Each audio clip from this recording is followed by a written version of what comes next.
She thought she would lose him if she left. She stayed, and lost herself. In toxic relationships, there are only two options: leave too early, or leave too late. Early hurts. Late is deadly. Not for your body, for who you are. You get used to his voice instead of your own. To his desires instead of yours. If you stay long enough, one day you'll look in the mirror, and see a person you never chose to become. I knew, if I left, I'd lose him. I stayed, and lost myself. And do you know what it costs to stay too long? One click and you're with us together until we hit our first 1,000. She looked in the mirror and saw a stranger. Shoulders slumped, eyes dull, hair hastily pulled back, a face without expression. And the most terrifying part, there wasn't an ounce of indignation in that face. She didn't care anymore. Behind the door, he was talking to someone on the phone. Laughing loudly. Once, she had loved that laugh. Now it was like a lock that had sealed her life from the inside. She remembered how it all began. Back then, he was attentive, tender, as if he knew the answers to all her questions.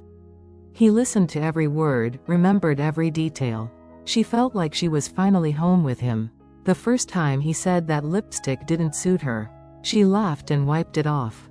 The second time, that her friends were a bad influence on her. She shrugged and cancelled the get-together.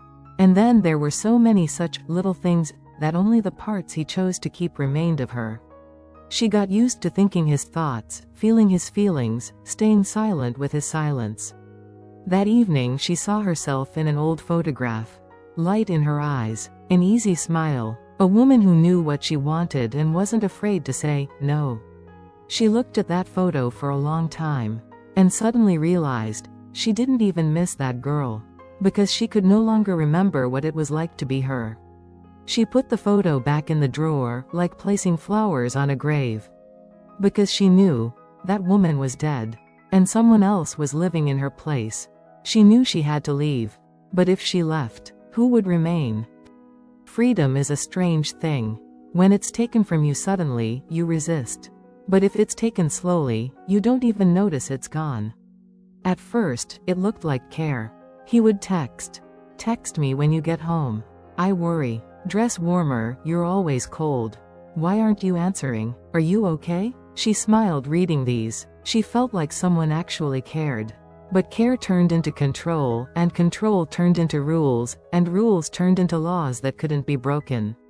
He would say, don't waste time on those people, they're not real friends. Why do you need that job? I make more money anyway. I don't like when you laugh like that. It's stupid. And every time she thought, it's just a small thing. At least we don't have big fights. But big fights weren't necessary. He knew how to kill her slowly. After a couple of months, she had almost no personal space left. Her phone lay on the table screen up, just in case. Everything she bought, she discussed with him first. Even the shows she watched, he picked for both of them. She stopped wearing her favorite red dress, because it was too provocative. She stopped telling her friends the truth, because they wouldn't understand. She stopped arguing, because arguing meant ruining the relationship. One day she noticed she was already afraid to do anything without his approval. Not because he would punish her, but because there was a voice inside that sounded like his tone. You're doing everything wrong again. That's how love becomes dependency. And dependency becomes disappearance. She started catching herself making excuses for him, even to herself. He's just tired. He worries about me. He wants everything to be perfect for us. And the more she repeated this, the quieter her own voice became. In the evenings, when he was running late, she would sit on the couch without turning on the TV. Just waiting, not because she wanted to see him, but because she didn't know what to do while he was gone. She could still leave, but she no longer knew where to go. She always thought she could leave if things got really bad. The problem was that really bad came quietly. Without screaming, without hitting. It just settled into her life like an old smell you stop noticing. One morning she woke up and realized she hadn't planned her day. All she did was wait for him to tell her what needed to be done. What to buy, where to go, who to meet. Her tomorrow had long stopped belonging to her. At the store, she noticed she was choosing products he liked, even if she hated their taste. In the closet hung clothes he found attractive, even if they were uncomfortable for her. She disappeared in small things, and the small things added up to a life where she no longer existed. That evening he came home late, said he was tired, sat on the couch, took his phone, didn't even look at her. And she suddenly understood, she could just get up and leave right now. No one would stop her. Not even him. But she didn't get up. Because she didn't know where to go. Didn't know who would meet her out there, beyond that door. And most terrifying of all, didn't know who she would be when left alone. She went to the kitchen, poured water, leaned against the wall and looked out the window. In the reflection of the dark glass, she saw a woman with lifeless eyes. And realized she was looking at herself. Once she dreamed of being strong. But strength left along with that day when she decided to stay just a little longer. And that little longer stretched into years. The next day he suggested visiting his friends. She agreed without even asking who would be there. At the gathering, she sat quietly, nodding at the right moments, laughing when he joked. One of the friends said, "You've changed." She smiled in response, but inside thought, "You just don't know who I used to be." She still lived in this house. But the house had long stopped being hers. And her body wasn't hers. And her name wasn't hers. She had stayed too long. And become someone else. It was a morning without special reasons. No big fight. No final blow. Just silence in which she suddenly understood. Everything she could lose, she had already lost. He left for work without saying when he'd return. She stood by the window watching him walk down the street. He walked quickly, without looking back. And for the first time she noticed, he always left like that. The room smelled of his cologne, as always. In the kitchen, a cup with unfinished coffee. On the chair, his jacket. Everything screamed of his presence, and at the same time, of her absence. She approached the mirror in the hallway, ran her fingers across the glass, and for the first time in a long while said aloud to herself, "This isn't me."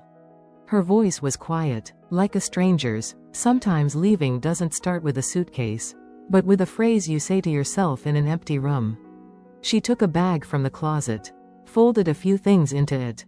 Phone, wallet, a photograph, that same one, where she was still alive in her eyes. Every movement came easily, as if her body knew what to do, while her mind hadn't yet had time to get scared. At the threshold she froze. Remembered all the moments when she wanted to leave but stayed. All the promises to herself, one more chance, and everything will change. All the excuses. He's just tired, I'm just not trying hard enough.